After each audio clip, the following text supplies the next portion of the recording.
que de retourner sur les marchés actions. Vous restez avec nous, on va poursuivre Merci. cette discussion avec Éric Bourguignon qui est par téléphone avec nous, directeur des activités sur titre pour compte de tiers chez Swiss Life Asset Management. Bonjour. Bonjour Stéphane. Au vu du marché obligataire notamment, on a l'impression que les investisseurs sont un petit peu résignés, que l'impact des déclarations conciliantes qu'on a eues dimanche et lundi en matière de guerre commerciale est finalement un peu limité. C'est votre avis ? Oui, c'est tout à fait mon avis.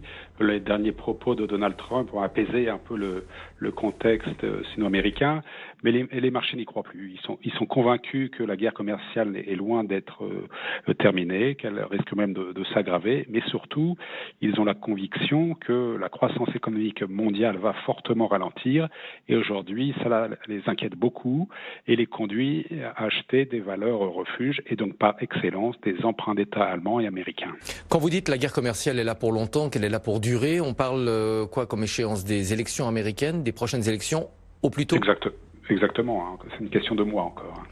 Quelles sont les perspectives sur les taux longs compte tenu des anticipations macroéconomiques, notamment en Allemagne et aux États-Unis ?